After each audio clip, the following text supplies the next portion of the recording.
inside NFTs, being able to create like marketplaces where people can put free and paid assets that are ready to go, and that kind of means that anyone you could go get like a car, and it's a single file, whether it's in an NFT or it's just a file that you download and you can put wherever you want, and you just drag and drop that into a world, and you've got a fully working car.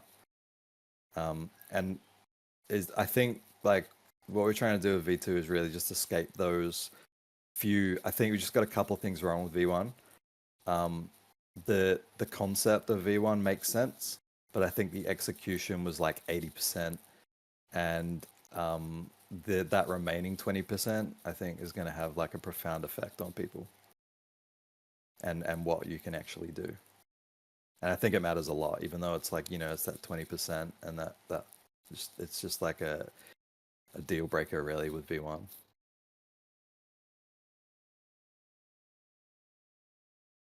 All right, so we should probably spin it up a little bit just to like show where we could start working on it and stuff like that. Um, do you think so or not? Like me actually just spin it up right now on screen share. Is that what you mean? Yeah, Yeah, I can do that. yeah. I'll share Because my I have screen. questions, but like, yeah. Okay. So alright, I got this. Hang on one sec. Where am I at? Which one am I running? Got it. What are I you talking got a about? bunch of things happening right now. Oh, Okay. So yeah, I think this is the actual V2 repo. And basically, it is literally what's in here. I think you just git clone it, npm install, npm run dev. You need a .env as well. So if we have a look at that,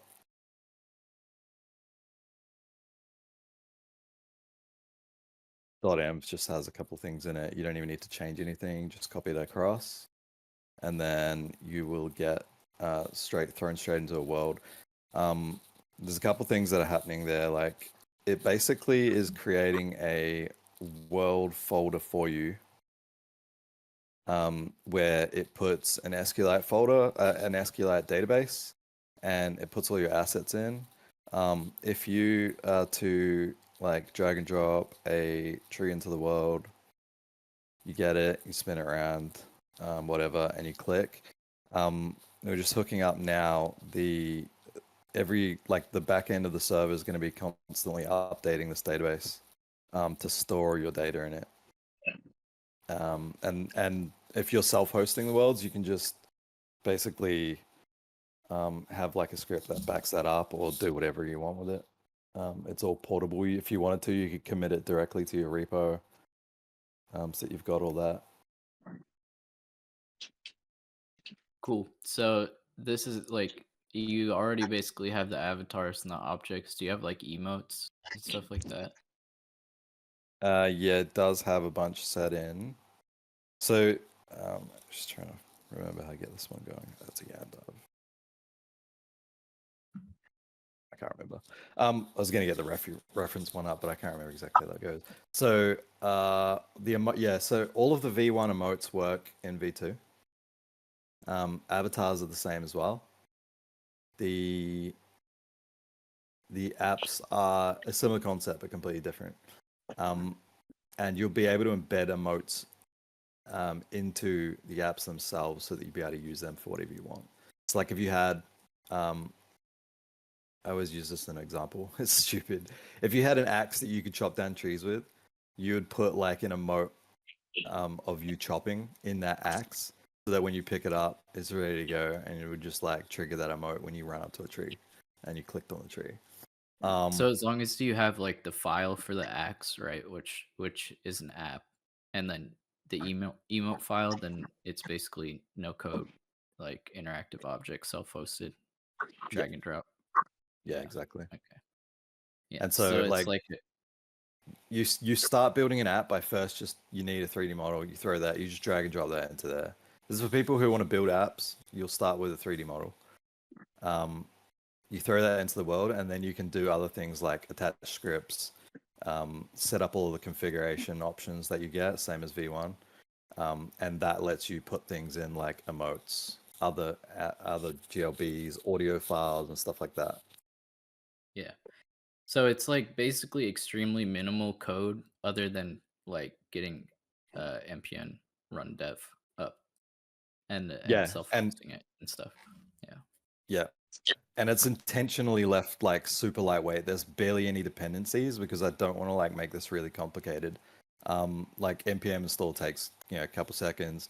Rebuilds and rebuilds are like almost basically instant. I think that's important for especially for people just trying to get in and get going, and it also means that it's easier to host on like really small servers. So like I tested it on a 512 megabyte RAM server, and it ran no issues, and I'm pretty sure it would be happy to hold like hundreds of people in there, without anything falling over. And I'd still recommend like 1 to 2, just so that you've got like a buffer if like you had a spike of people running around doing crazy shit in a world. Hmm. But yeah, it just means that you can pretty much run your own world that you own completely, on a server that costs like $2 a month. Um, And does it make it easier for you to like host the like official client kind of, because it's like as long as they can, or what's your vision with like making this accessible to someone who doesn't want to like um you know spin it up locally at all? yeah, so yeah, I think right now we're focusing a lot on it being a dev type thing, but that's not the case entirely. I think we need to start with that as a foundation. But um, Mhm. I think once we start thinking of it in that way, it makes it easy to think about making one-click platforms for people who don't know how to code. Um, which just basically means there'll be like a platform, whether we make it or somebody else makes it, um, because it's permissionless. It doesn't really matter who does it, but it'll happen either way. Is that there'll be a place you can go to, and you'll be able to click a button and get like a world that you can then do whatever you want with, and you'll still be able to export and own all your data and all that kind of stuff too. I think the best analogy for this is kind of like how Minecraft works, where they like you can get your own Minecraft server at so many different places. Like there's so many different hosting providers that let you click a button and bam, you got a Minecraft world. You jump into it, you build it all up, and it's automatically saving everything, and people can join it and whatever. And you can export all your data, and you can switch hosting providers if you wanted to or whatever, kind of like that. And And obviously, if you want to, you can self-host. it's built with Firebolt too, right? The new one is not. That was in the Okay. reference engine because it helped me get Uh, just keep going. But okay. basically, Firebolt, yeah, that was just that was a React. I built. I love Next.js, but I think that it's kind of like a behemoth in terms of like what I need to do to get things done.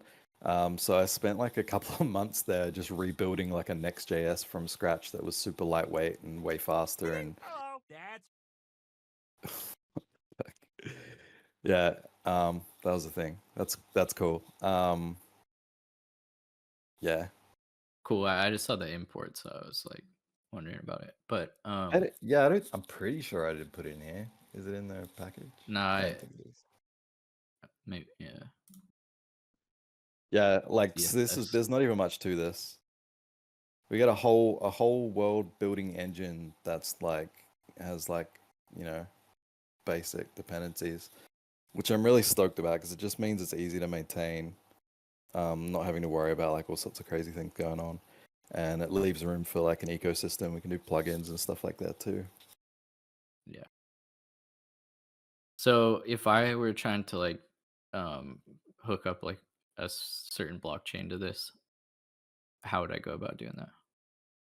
So, you've got the core right, and when you run that, you can build your world. It gets persisted. You build apps, you export them, do whatever you want, import new apps from other places. Um, at this point, like connecting, like the whole identity layer is, we'll have a service for that. And I'm going to hook that up. It's probably one of the first things that need to get done. Is basically just hooking up this auth service where you get redirected to the XYZ website. You can connect with email. wallet, whatever, and we'll take care of storing your avatar so that you can use it across all these worlds. Your name and your avatar, I guess. There's no reason why anyone else could swap that out for another layer if they wanted to do that too. Up to you. But I think I went on a tangent. What was the question? Well, like I'm just like, could someone Oh, you wanted go to from get, here right now yeah. and Yeah, hook up a so blockchain? Yeah. so it is no chain right now, and that's kind of like that's kind of like a good thing because it means that you can layer on extra stuff on top. So whether we do that as the way that worlds run right now is that the only thing that really matters that shouldn't change is the API for apps. Everything, the entire everything like in the world is an app, and we're basically just creating an engine for apps. And what that basically means is that you can change anything outside of that to get anything you want. And there's two things that are like that are the biggest parts of that. One is you can swap the way that the player controller works so that you can do things like first person shooters, like um, a racing type stuff. You know what I mean? Like you can change how all of that works. The other thing is that you can change how all of the core stuff works, and that means that you'd be able to do stuff like create a world that is dedicated to Solana chain, create a world that's dedicated to EVM based chains, and basically connect all that up.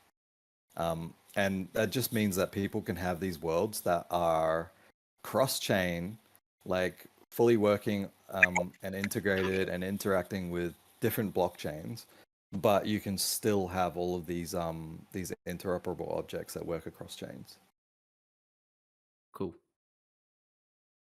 Yeah. All right. So Yeah, will you? actually. Oh, Oh, sorry. sorry. Go for it. No, you're good. No, I mean, I was just gonna say, yeah, no, actually, like, I feel like this really provides devs with like the tools they need to make like the world, like at least from my perspective, I feel like really enabled. So yeah, thank you. I mean, I'm gonna probably hit you up, Ash, because I'm trying to work on something. I don't have like all of like the 3D or like Blender assets yet, so just down the road. But thank you, bro. This is amazing. Yeah, all good, man. We will accelerate this entire freaking space. It's gonna happen pretty quick too. Um, like the reference engine has been something that I've been working on for a year now, and like as much as I loved what was being built, I just didn't know how it was gonna like what the end goal for that was until about a month or two ago, where it just kind of made sense to like make this, yeah, is to just make this like a thing that's just open. Um, but I'm super excited about it. Is there anything that you want like people to start helping with like at the moment? I think right now best bet is try it out, give feedback. I'm gonna start like a group of people to contribute like officially in some capacity on certain things. It's kind of odd because we already have the reference engine and most of it's already been pulled over to the new one. It just needs to be hooked up to work with the self-hostable model. So I think if anyone is like super keen and they have a look around and like if you understand like what it's doing and where it's going, get in touch and we can figure out what we're gonna do there. Cool. Could I'm you just clarify? sorry. Yeah, sorry. Could you clarify what you mean by kind of see what you're going to do? This is Maximus, by the way. So you're saying, hey, if you're keen to participate, contribute, what types of attributes, things that they would be working, so just people know what type of skills that you're looking for. Yeah, so yeah, if you're a dev that's worked with anything related to 3JS, and that and like in a virtual world capacity, then I think you're kind of primed for this. There's a lot of you out there. I can see you all in the chat. It's more in terms of like what I'm looking for is that we have the reference engine, and I think anyone who's savvy enough can probably figure out how to get that to run. it is set up to be a platform, which makes it a little bit harder. But once you get it going, you can kind of understand it. There's some complexity around like how apps work because they're all sandboxed. Everything that runs inside of an app is completely isolated from itself, so it can't just kind of reach out into the world and screw it up, which is a good thing and a bad thing. It's a good thing because it means that you can allow people to put things into the world without malicious stuff happening, like them going around and deleting all the other apps or doing weird stuff like that. But it also makes it a little bit weird to code with because everything is kind of like locked down. So the way we're doing that is we're using a thing called SES. It's Secure ECMAScript, and it basically allows you to create JavaScript compartments. It's actually the same tech that browser extensions like MetaMask and Phantom. Actually, I'm not sure about Phantom, but MetaMask uses it to handle all of their private key stuff inside of compartments so that websites don't have the ability to get in there. Because obviously MetaMask injects code into every website that you enable it on so that the website can interact with you. And so Yep. it has to use that same tech. Thank you. So basically people that are aware of R3JS, have worked in worlds, and then are open to take on the mind shift of working with sandboxed apps. They're basically creating plugins within the Hyperfy platform, right? Yeah, pretty much. Yeah. It's gonna be I'm trying to figure out the best way forward for that. I know exactly how I'm like gonna focus on it, and I'm trying to figure out what parts can be broken up into focus for other devs that are keen. Yeah, and I think you mentioned identity layer was one of those pieces that you're looking to build out soon. So I guess anybody that's deep into identity management, identity federation, whatnot. Yes. Yeah, it's actually the identity thing is relatively simple if anyone's keen to work on that.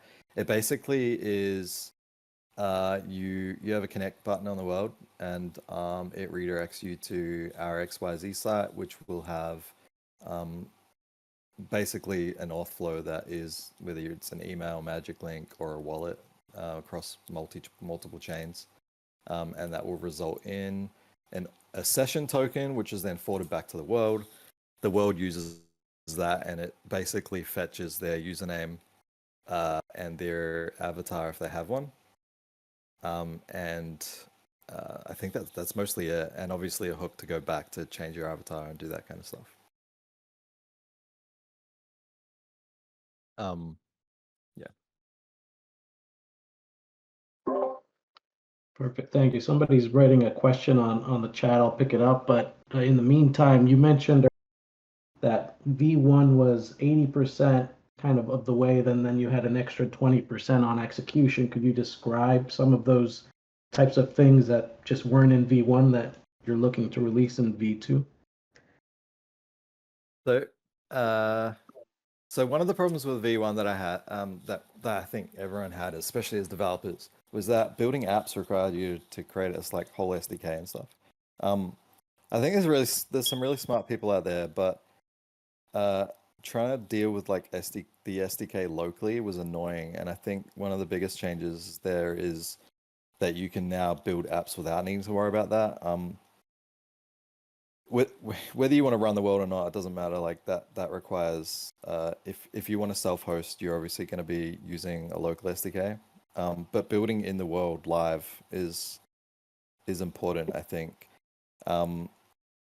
I think one of the fun things that I had that happened in V1 was me, while people were in world running around doing things, I could be building an app offline and then pushing it straight to the world live. And so somebody would be like, "Oh, can we make this app? Can we make this app do one thing?" And I'd be offline making the app do the thing, and then I'd push it to the world live, and it would just be updated. And I think V2 just kind of takes us to the next step, where it's like, you don't need to go offline to fix the app now. You can just right-click it, go inspect, look at the code, change it, and hit save, and it's all happened in the browser and it's updated. So I think like half of the fun of, I know a lot of people create these like live events and stuff, but a lot of the fun is also building worlds. And I think that if you can do that collaboratively together, then I think that's like where the magic happens. Thank you. And just kind of jumping off of that one, I'll get to emotional question here, but in terms of build access, permissions, and things like that, is it still all or nothing? Basically, you have to make somebody an editor and they can edit everything in the world, or do we have kind of partitioned permissions? So in the reference code, I did something that I think I want to change a little bit in the way that it works here. We had like all this like crazy permission layer stuff. I think in V2, just to keep it simple, the best bet is to just have this idea of builders and non-builders. And obviously one of those is going to be the owner or the admin that will allow you to right click any person and go, you're a builder. Or right click them and say, you're no longer a builder, go away. And I think that kind of like covers a hell of a lot. There's another build on top of this that I want to look at, which is definitely not even possible in V1. Is something I really want to do in V2, is let people whitelist using cryptographically signed apps, certain types of apps. So for example, if I'm a creator and I create like this collection of pets and stuff, or like a collection of pets basically, and that run around and follow you and whatever in the world. I want to be able to whitelist anyone to bring their pet with them and put them in a world, even if they're not a builder in that world, if they're not the owner of that world. I want people to be able to kind of like do that. The same example is with like cars and stuff. So you could have a world that has a really cool racing track that you can jump in cars and drive around. But you want, and there's a whole bunch of communities out there who've built all these different car apps, and you know that certain ones are like popular and they're safe. The code that's written in them doesn't do weird shit. It's not like there's no performance issues with it. Why wouldn't you just allow anyone to just drag and drop any car into the world at any time? And I think that just means like a group of people can show up to a world and they can bring any of their cars with them, drop them in, race them around, do whatever they want. Yeah, and then just to confirm, the apps that they're bringing are ones that would be whitelisted through a builder, like somebody that built something, and then you're just that person signs the app, and even though that other person has a copy of that they're taking with them, it's whitelisted, it's signed basically. Is that the right interpretation of the whitelisting you're talking about?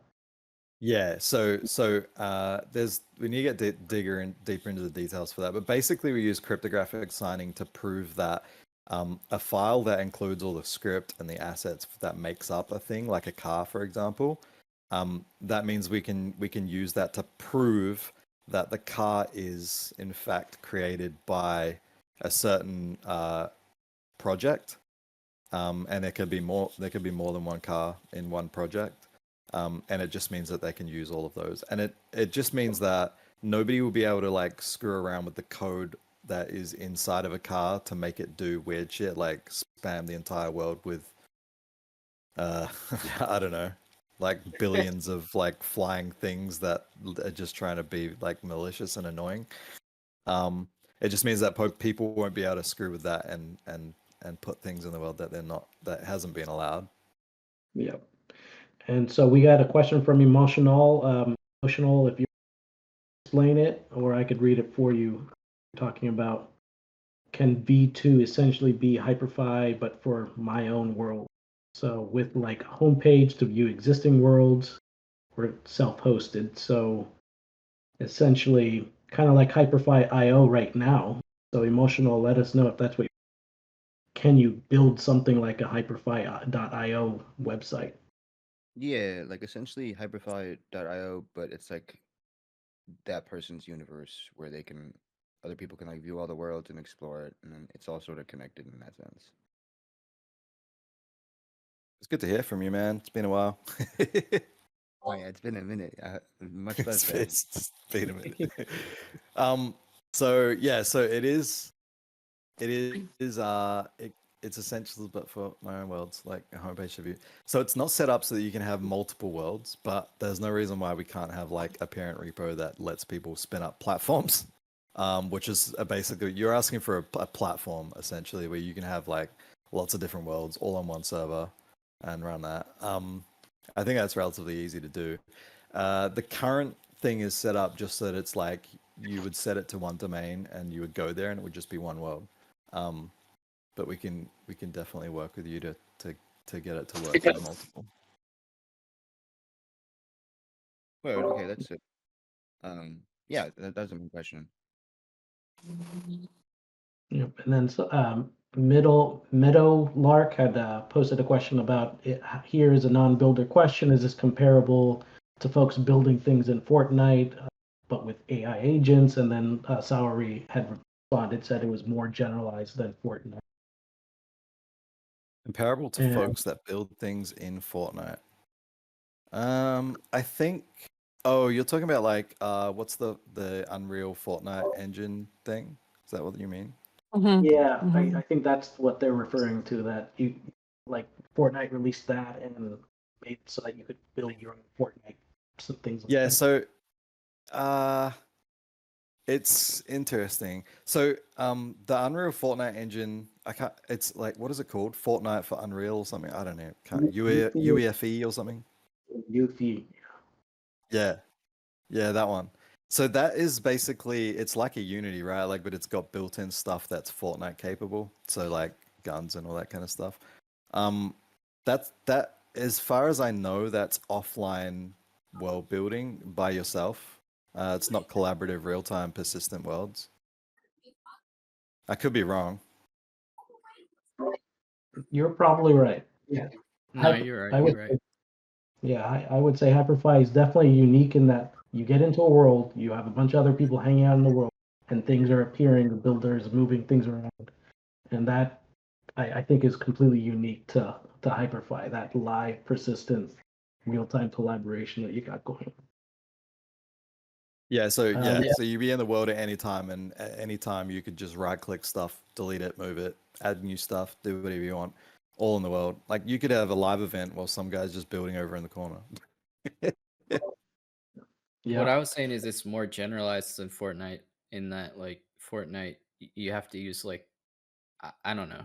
They keep making it more and more flexible, so maybe I'm saying something wrong, but like there's some like game rules that are imposed on you that you can't do anything. Like you can't even do can you do custom avatars in Fortnite yet? Like yeah. So right. Yeah. Mm. So there's less like rules here because it's not structured like for a certain type of gameplay. I mean, like if you don't touch anything, there's like a default, but you can manipulate it more basically. Yeah, and I was going to say just the biggest drawback with that is when you need an account with Fortnite to be able to access other people's maps. So it is a walled garden in that sense. Is Unreal Engine even open source? I really don't even know. I get the feeling it might be, but yeah,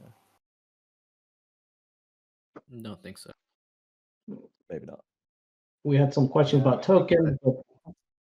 Oh, go ahead. Just saying it is open source. You can build it from source, but nobody does that. Yeah, I was gonna say it might be open source, but I think there's probably like 10 people on the planet that can work with it because it's like, it's a behemoth of crazy cool tech. But that doesn't mean that anyone can use it.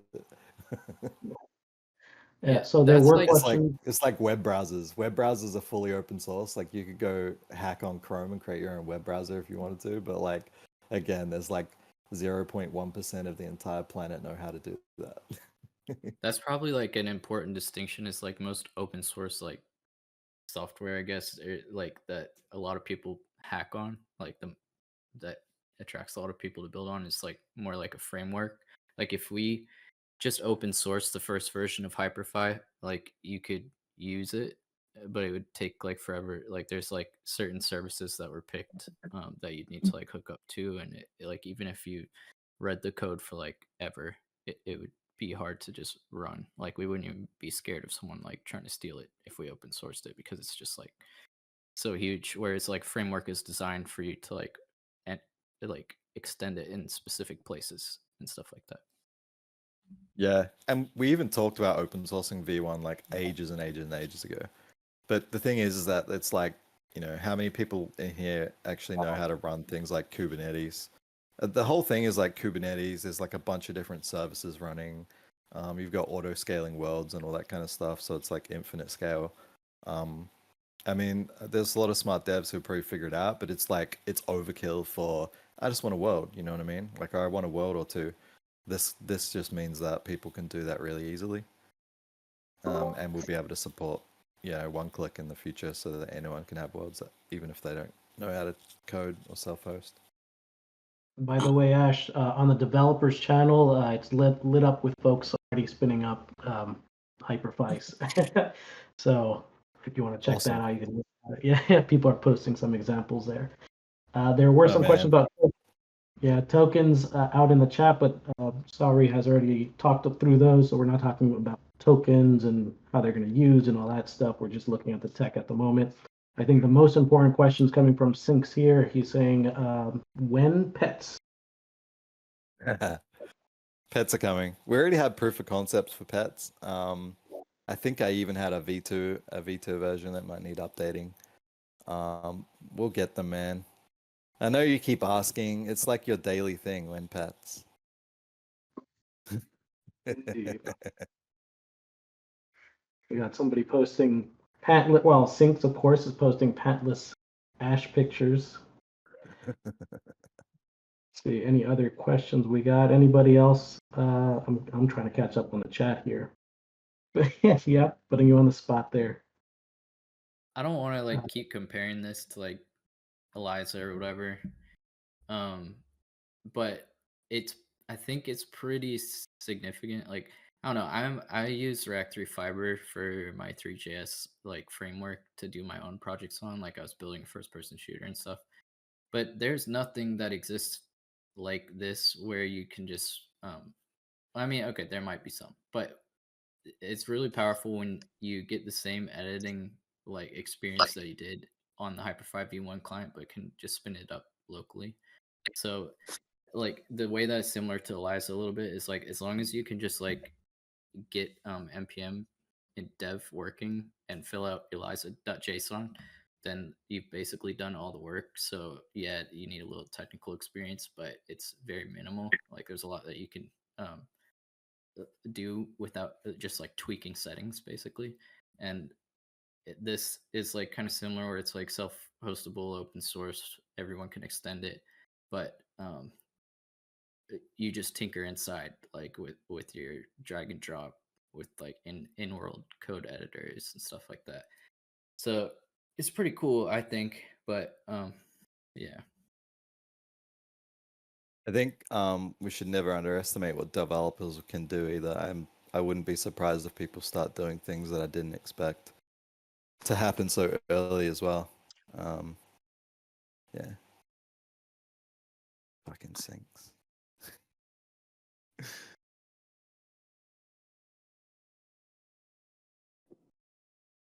So yeah, I guess over the next week or two, we'll just be finessing like the first part. I think right now we're still early. We need to get persistence going, hooked up. We need the auth layer in there.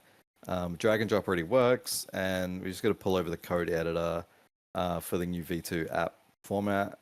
We'll get import and export going, and then I think from there that you've almost got like everything you need. I'm really excited about just being happy, like everything being related, like essentially an app. Apps can be anything. They can be static assets. You know what I mean? Like they can just be a tree or a bush or a house. But then you can add slightly more interaction. You could have a door that you go up to and you walk up to it and it opens automatically, like a sliding door that opens automatically. Or it could be a door that you click that opens. You can have things like lights and whatnot. And then you can go a little bit more crazier. I should really find. I have a lot of videos of like apps that I built.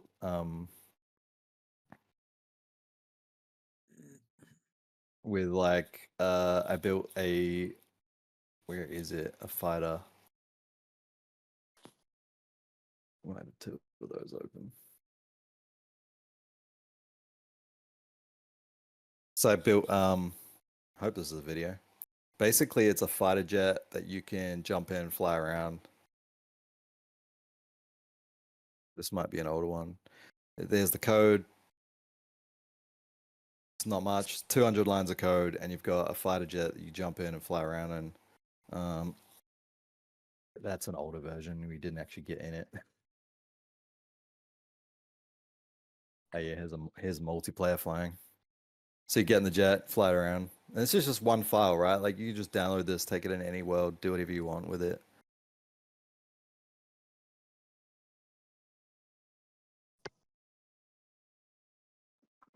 And when you say fly, you're saying actually like fly in the air? Like that, yeah. Oh. Yeah, it's like full physics. Because we're using the PhysX engine, we can do anything that you'll see in AAA games in Unity and Unreal. Got barrel rolls and all that kind of stuff. The jitty you're seeing was already fixed. I think there's another video somewhere. I'm just looking at older videos. Yeah, we're gonna get a proper Death Star map now. Yeah, there's a really one of the things that is in the new one is like this permission like for controls. So an app, when you interact with it, can take control of the keyboard and listen. This is how the camera and the controls will work for the vehicle, is that it takes control of your inputs so that it can basically rebind and steal all the controls and the camera and do all of that stuff. And then when you get out of the when you get out of the plane or the jet, it removes all the controls and they go back to the player. We're at max And number to some- of viewers right now, so Oh really? Shit. Yeah. How many's that? 100. I didn't know think there was a max. That's what it said. What the heck? That's what Chris said. Damn. Sad we can't get everyone else in then.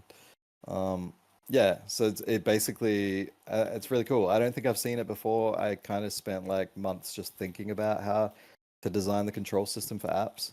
But it means that you can have an app that just kind of like takes over whatever it needs to do. Just kind of cool.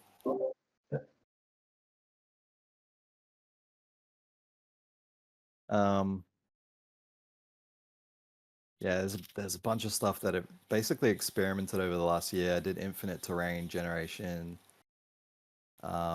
This isn't in V2, but we have the code for it, and it's something that somebody can just kind of slap into the core of the world to get this capability.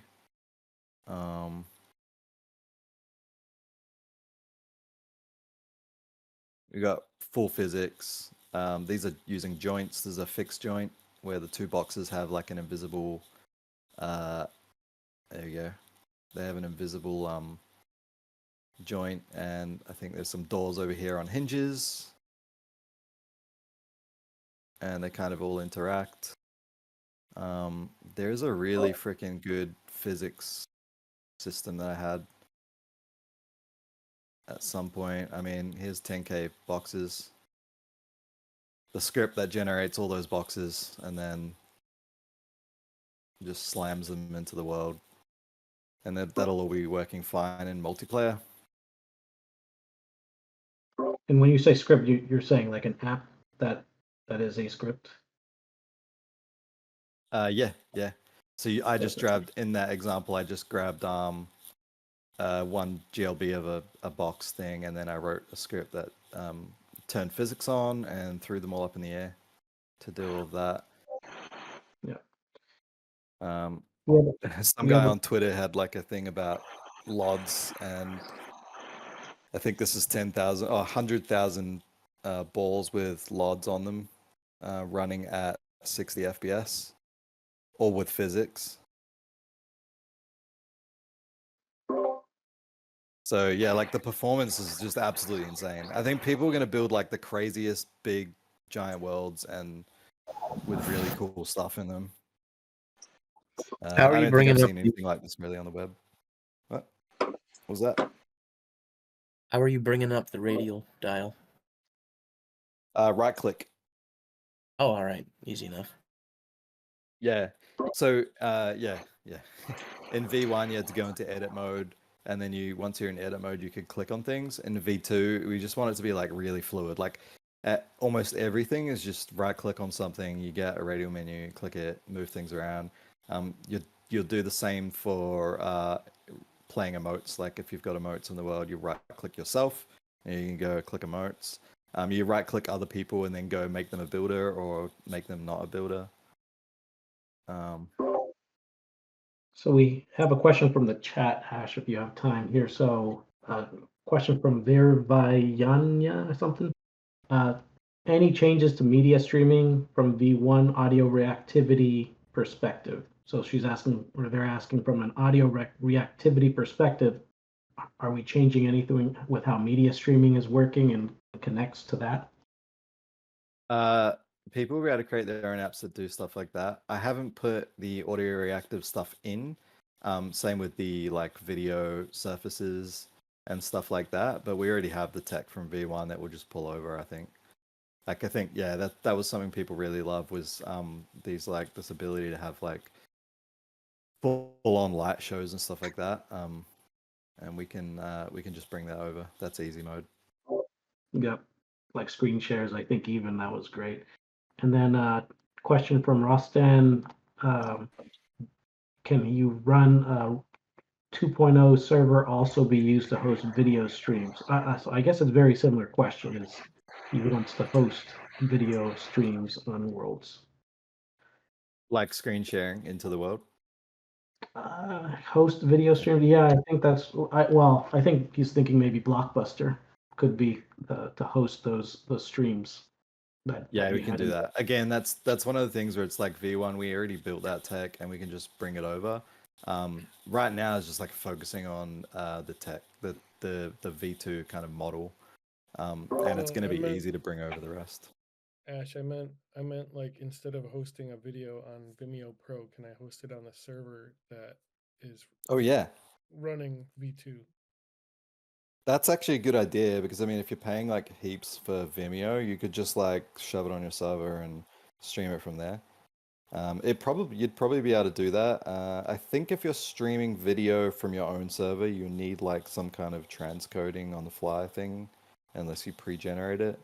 I used to work in a company that did all of that stuff, so we'll be able to figure it out. But yeah, I think so. I think you should be able to have like a single video streaming from your own server and not have to pay for like Vimeo and be able to do that for sure. That's nuts. That's awesome.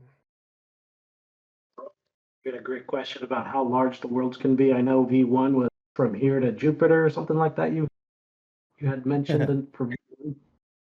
It's not really, I know I wouldn't even say it's anything to brag about, but it's basically like the only limit is JavaScript's floating point precision, and I can't remember, it's like thousands of kilometers.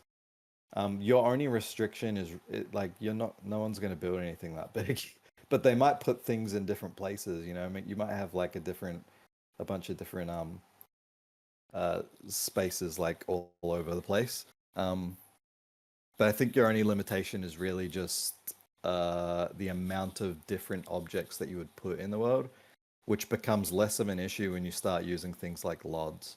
So as long as the objects that you use have like built-in LODs that disappear at certain distances or something like that, then it should work. And I think there's also options we can add to automatically do that, because if you've got something that's, you've got like hundreds of these little objects that are only a meter in size, but you're like 3 kilometers away, there's just no point in even rendering them. They should just disappear because they're so small and you won't be able to see them.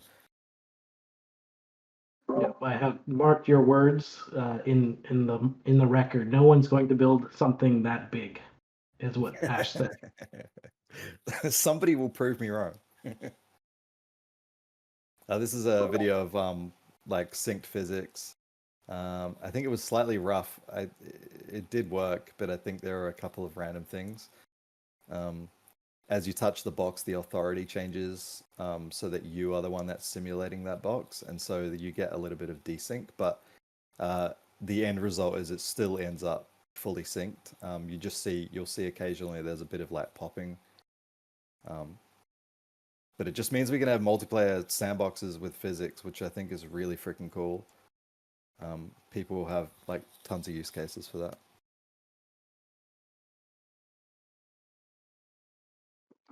And then VTATV, VTAV, I'm not sure how to pronounce it, has a couple questions about apps streaming. Would the M3U8 servers be disclosed? I remember V1 had an issue where it would allow users to download the server. We provide CDN HLS and M3U8. Would it support all three or one?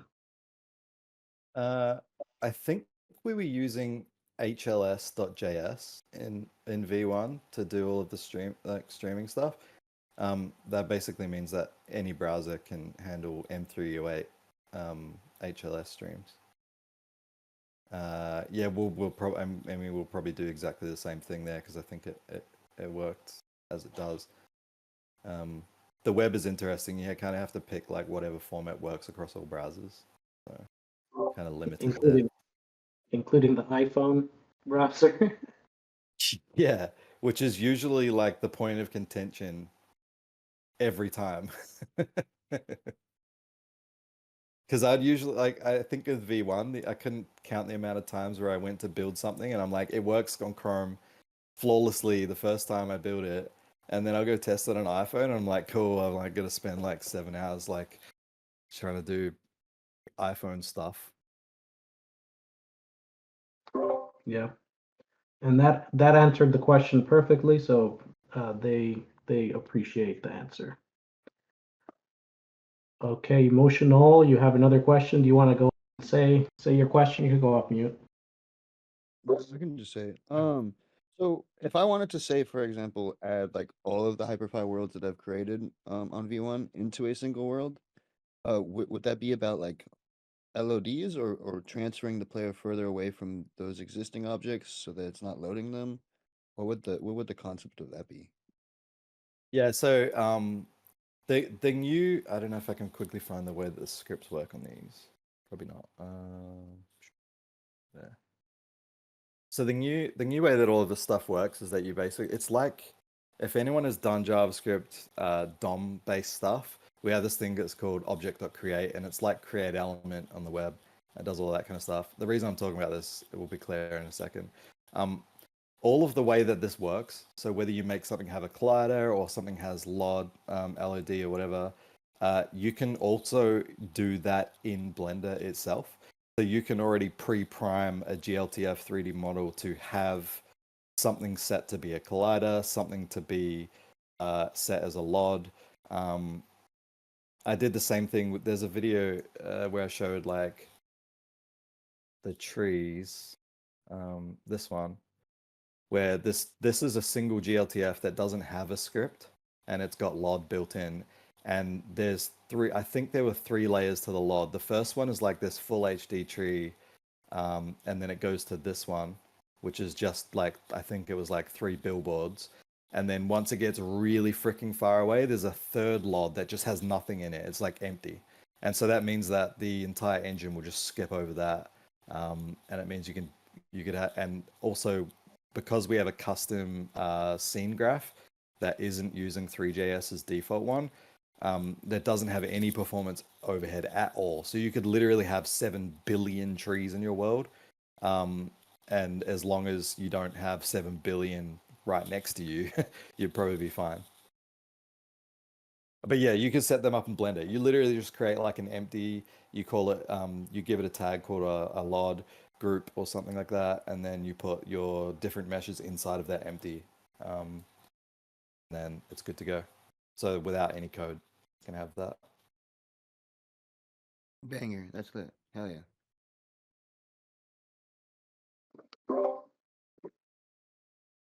So Ash does not want us to plant a bunch of trees next to each other, 7 billion seeds.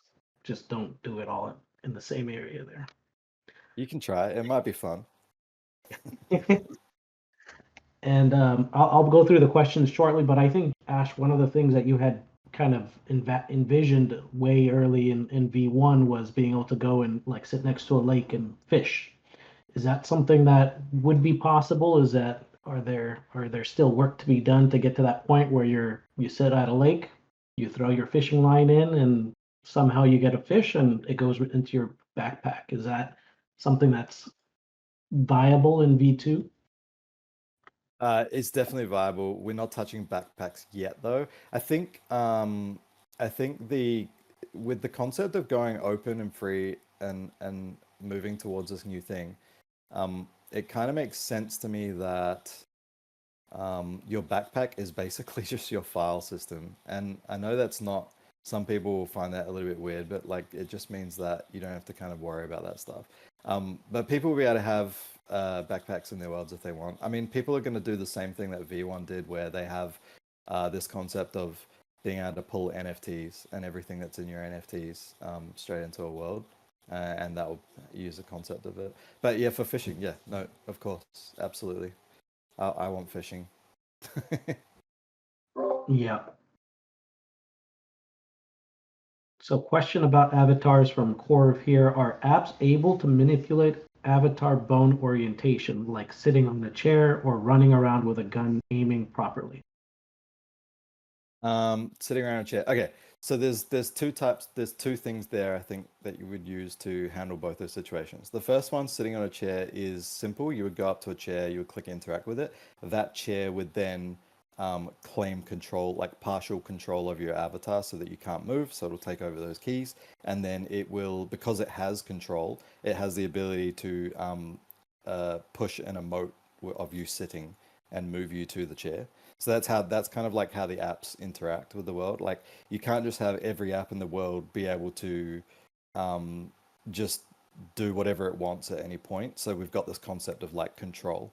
And so that's how that, like you interact with something and it gets control. Just so that you don't have like 17 apps all trying to do different things. Like if you had 17 apps trying to make you like do an emote, then obviously only one would only be happening at a time.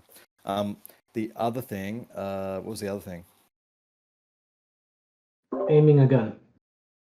Yeah, so for doing that kind of stuff, I think we have a single file that is the player controller.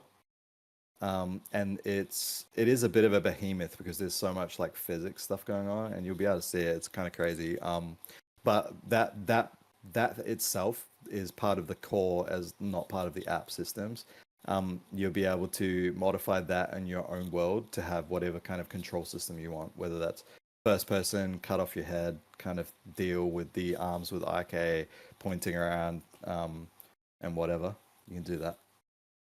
And I'm not saying like everyone will have to build that from scratch either. We'll probably have some kind of drop-in way to swap out popular controllers. So right now it's a third person only controller with, you know, zooming in and out with the mouse wheel, and you hold the right click to look around and that kind of stuff. But we'll have other ones that other people are going to want that are probably super popular too, and you just swap them out. So I was talking to people and realized that if we do stages, you can get more than 100 people. So we should have done that, but it's all good. Right. We got it recorded. Is this recording? I am. I think you some say? other people are too. Yeah. Awesome. Yeah, that'd be good. Yo, That's actually, great. I had a friend wanting to join, so can you post the link in like the announcements, please, as well? Post a link for what, sorry? The recording. Oh yeah, for sure. Yeah, we'll get organized and get the. So Boogie, I think I'll get your version and we'll put it together. Figure out a way to get the recordings all together, video as well. Does anyone have any FUD? I'm trying to hear some negativity. No, thank you. We We love you. I mean, if we need some FUD just to generate it, I guess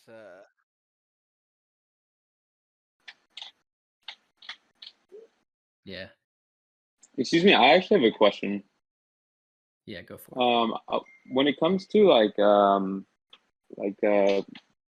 burns or staking or like using the token Go ahead, in the Boogie. I Hyperfy think world, you're gonna say something.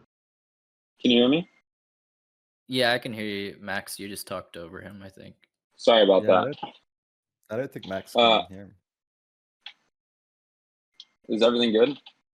Yeah, go for it. Yeah, I Street. was just asking about the token staking and token burns, like future of like the actual token itself or integration into the Hyperfy world. I was wondering if there's anything with that. So, a few things is like there's gonna be some that are left unclaimed, and we're not sure how much we'll know in like 4 days, and we're planning on just like locking those in the contract forever, just like Yep. replacing ownership. So that will be something, but we also want to make like proprietary experiences. Like I said, I've already been working on a first person shooter myself for like a year or so. And we have like, there's a lot of easy ways to use the token in those situations. So if anything that we built that comes from us, it'll have some sort of like mechanism with token, stuff like that.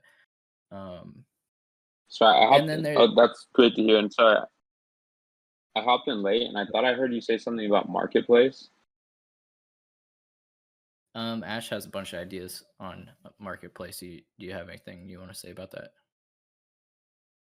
Yeah, I think what I was talking about when I said marketplaces was basically that because the tech is open, people can do that themselves to create marketplaces if they wanted to. That's mostly for apps and that kind of stuff. There's potential that we have our own that somehow integrates hypertokens. There's just so many different ways we can take this. Yeah. Okay, awesome. Thanks, guys. I'm curious. I don't feel like anyone said anything about AI yet, which is kind of crazy. But you've been working on like Eliza for V1 and stuff, and I'm curious if you have any takeaways from like if you wish you could build it on this engine, or how different it would be if you did. Yeah, I can't remember if I said that here or somewhere else, but basically there's 2 parts to the Eliza that we currently have for V1, which was with the app in V1, and then also the Eliza connector in the Eliza code that does that, and that allows us to get agents going. The app is not going to be like portable for V2, but it's easy enough to rebuild. I think it was like it's like a couple hundred lines of code to get the basics. I mean, the agent itself has the power and all of that kind of stuff is embedded in that. The Eliza side, on the other hand, is actually something that not only the thing that we built, and I'll push up a PR to get it into main because I made a couple of changes to what I already did just to get it a little bit more flexible and add things like interaction triggers and stuff like that, is that V2 will be able to use that as it is without having to change anything. It's just super flexible. And not only that, I think it should probably get renamed to something more generic than just Hyperfy, because I think that other platforms that may want to use it could use it as is without needing to change anything. It essentially just means the world's ascending. The agents in the world are connected and send context like to the Eliza server itself, and the Eliza server then responds with what it wants to do, and it's super flexible.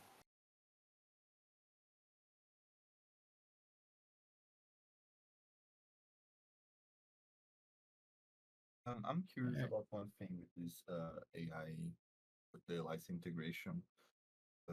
How is it handling like path finding? Like, let's say you have like a coffee cup way over there, and do you the AI like walking to there? How is this work?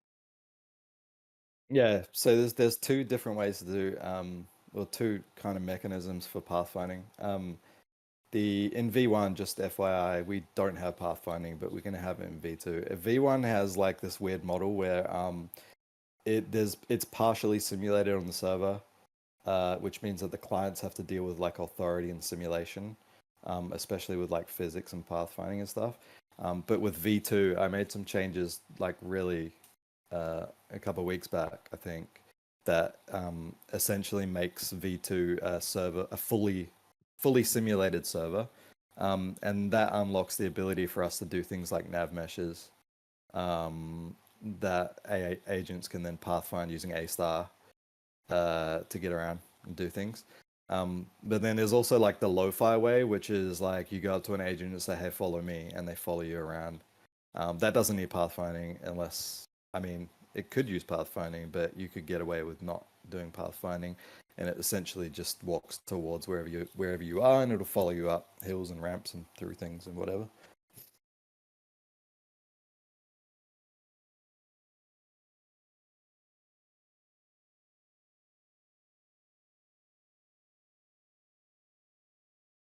Open source. Yeah, it is. Is the team expanding? Yes. I'm trying to figure out the best way to do that. We'll probably start pulling in like contributors if they're interested. People we figure out like if they find things that they want to do, we can do that. We also need to get like marketers and stuff like that too. I'm a dev. I don't know how to market. Yeah, right now I've people keep talking to me about everything like related to token and marketing stuff. Like we got like a few people working on marketing material right now. Like 3D modelers, renders, like AI, people training like LoRa's on our content, stuff like that. But right now, as the team basically just has like a little bit of token drip. So if anyone wants to work on anything, like we can probably throw you some tokens. But it won't be like we need to get the on-chain token voting set up for the DAO to like really be able to strongly fund certain things. And also, when that happens, like me and Ash will be really pushing for like retroactive like grants to people who have helped out along the way or whatever. So yeah, if you guys want to work, but you need like, or if you think of something that you want to contribute with, but need like a little compensation, like let me know, and we'll probably do things like commission based for now.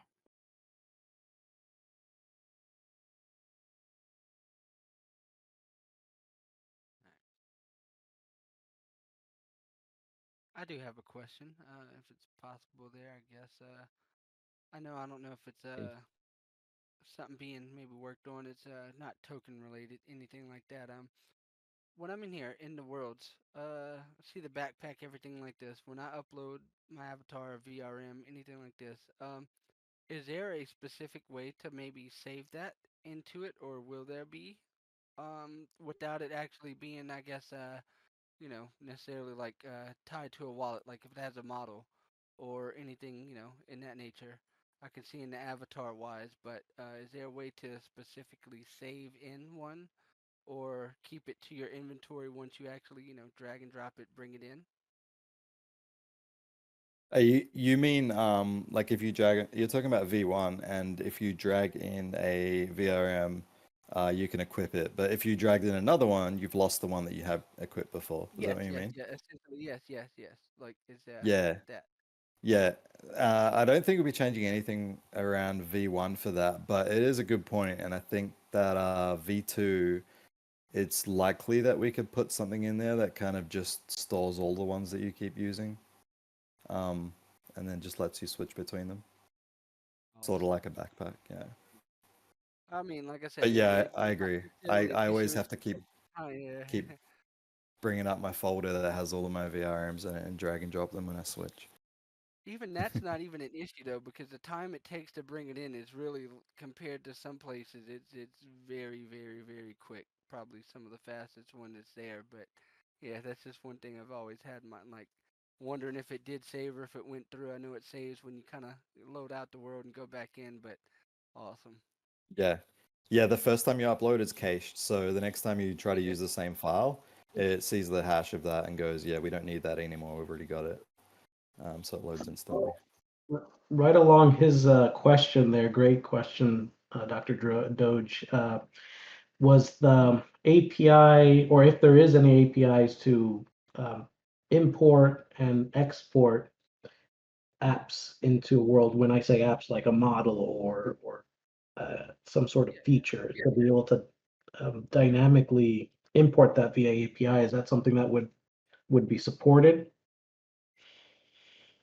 Dynamically import an app into a world via API. Yeah, and as a I'm not gonna world lie, owner, I'm wondering what the use case is.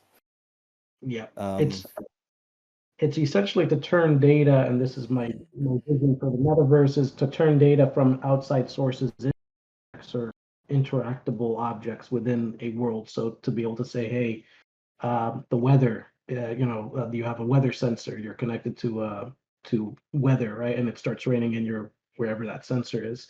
Then within the world, it activates oh yeah.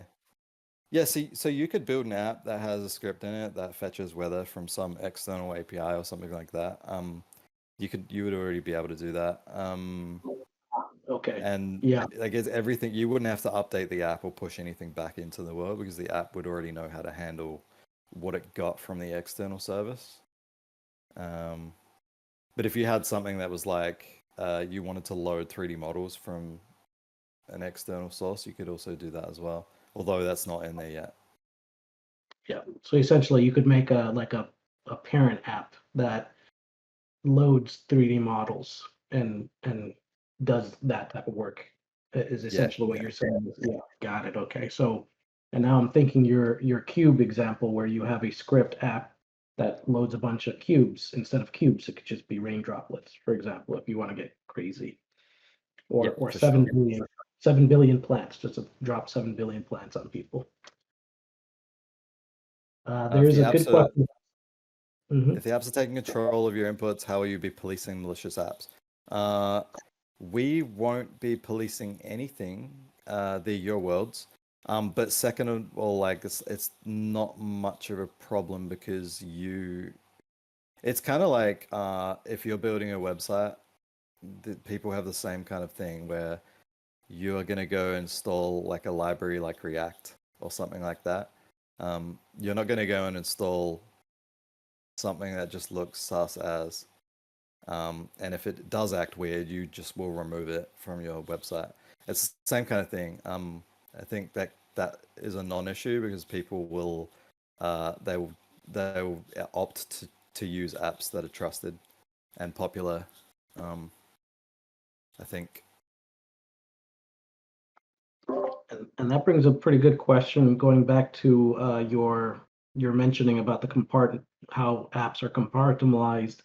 So if one app has a secret that's contained inside of it, is it accessible to other apps or even the user themselves? Are those secrets hidden away from the user and other apps? Yeah, you'll be able to do secrets. We still need to figure out exactly how to do that. We did have that in V1 as well, this concept of uploading secrets.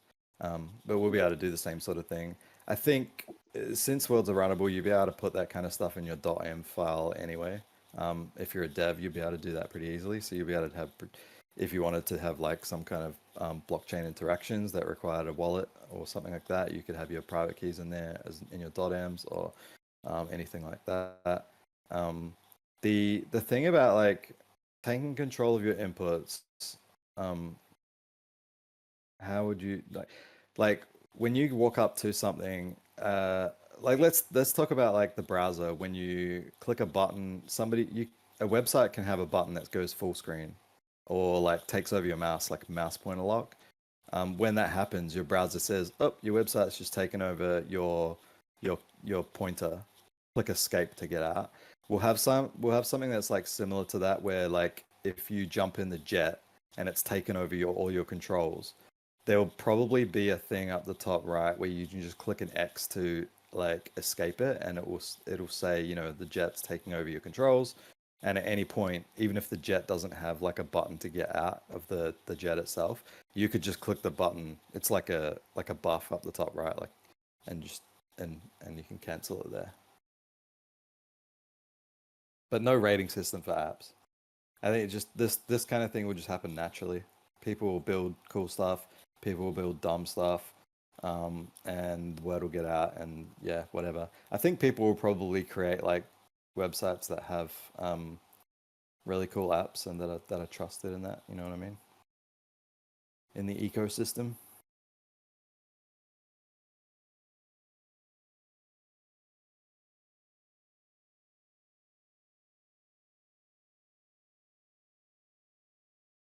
Somebody's talking about Popeye's chicken sandwich. Sounds like lunchtime to me. That's all you ever need.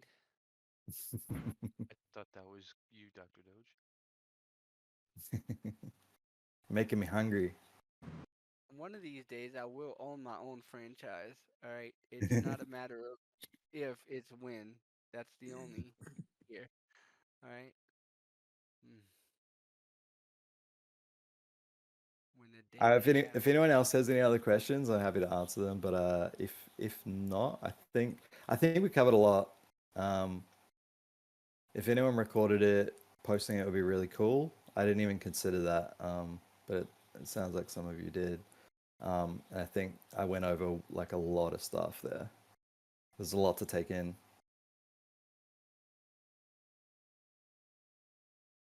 How long do you think till people can self-host these?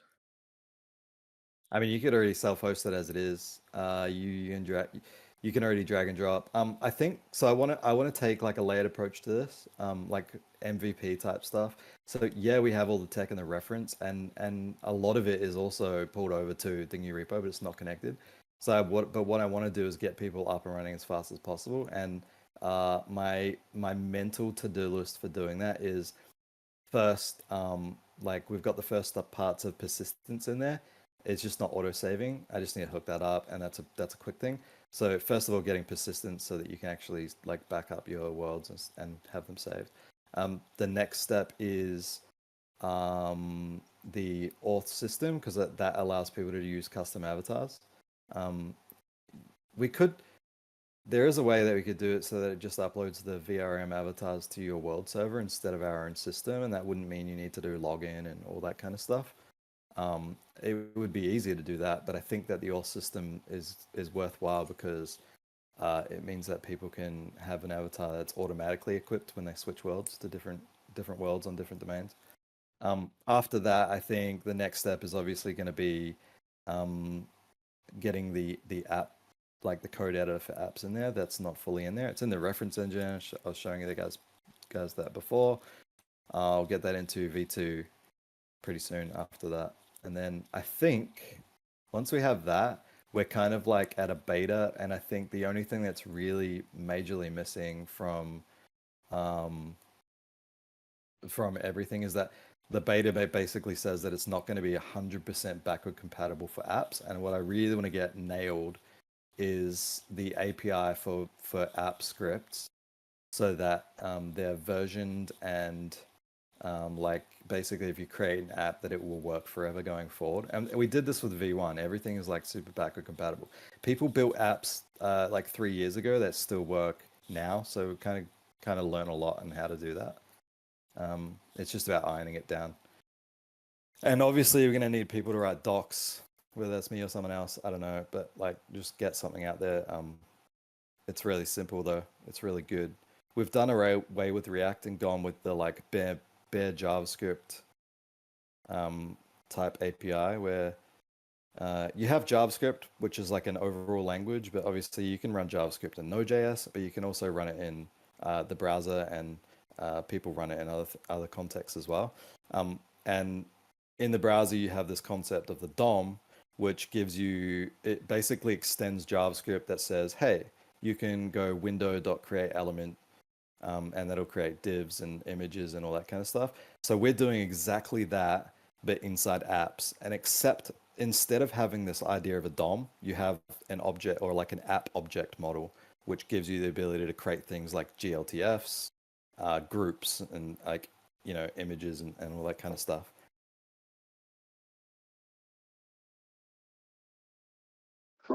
And then Ash, I think something else you had mentioned was a code editor. Yeah, So we'll get app editing in there in browser with the code editor, which we've already done the reference. Just need to pull it over. We're using the same open source code editor that VS Code uses, which I can't remember the name of. It's like, is it Mirror or something? I can't even remember what it's called. But yeah, we'll use that because it's really cool.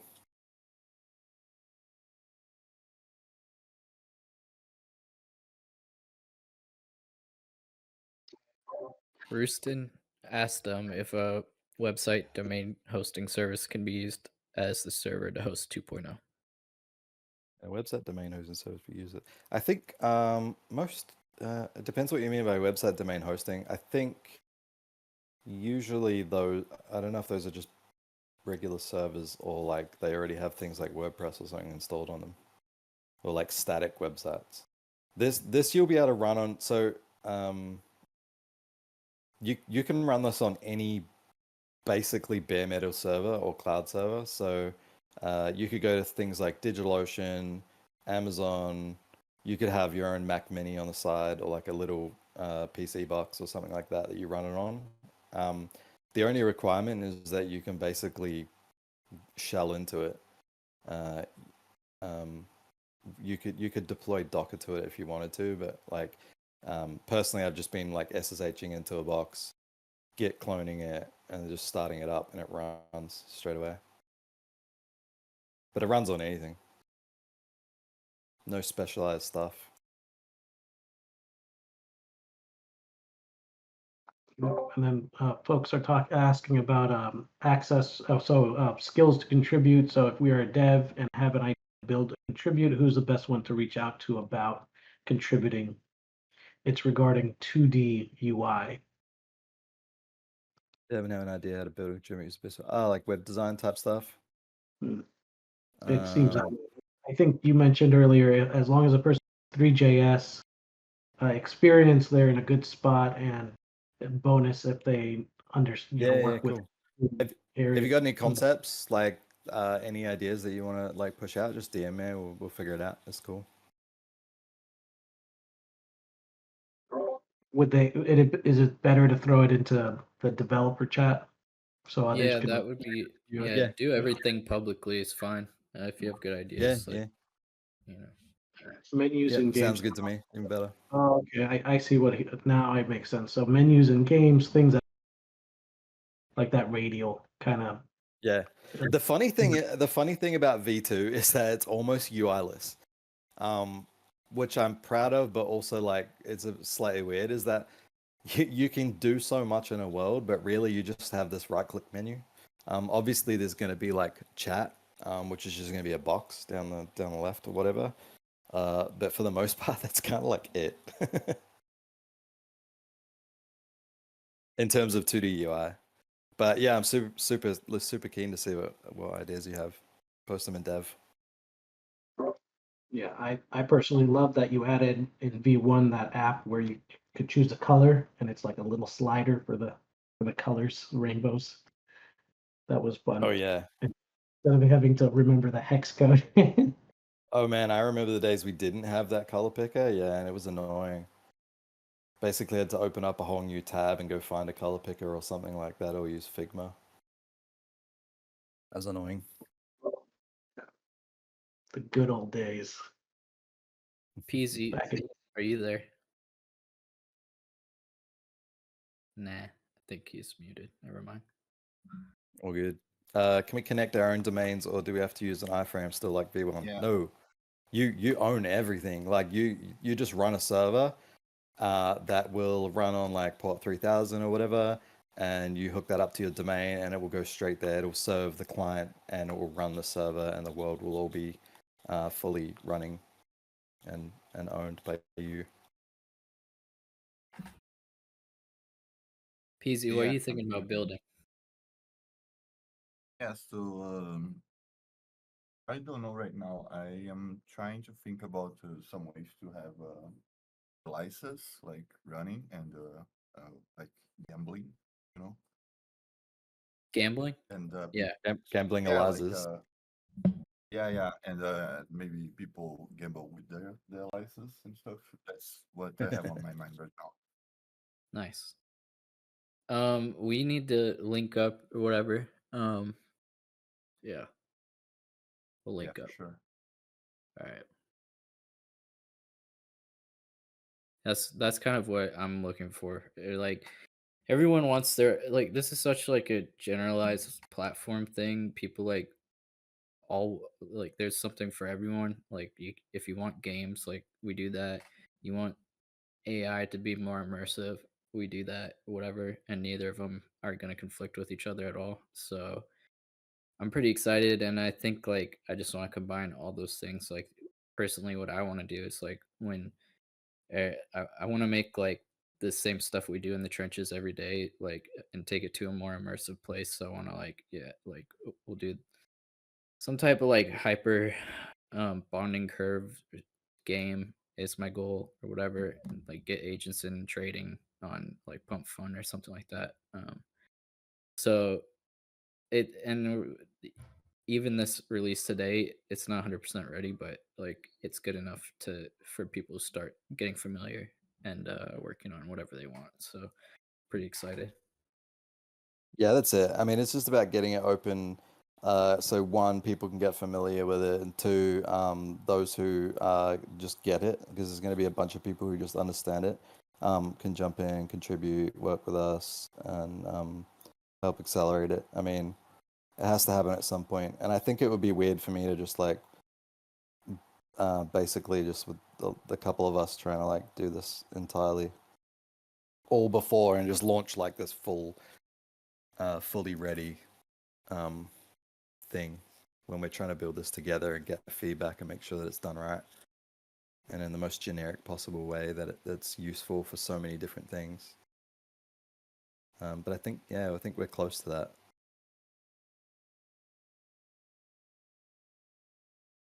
Cool. All right, it's been an hour and a half, so I think we're probably good Has it? unless Oh my anyone God. just has something else they need to say. We Let's do it. appreciate y'all I'm gonna showing get up. lunch. Yeah, thanks for hopping in, guys. I hope you learned something. All good. See you guys later. All right. See ya.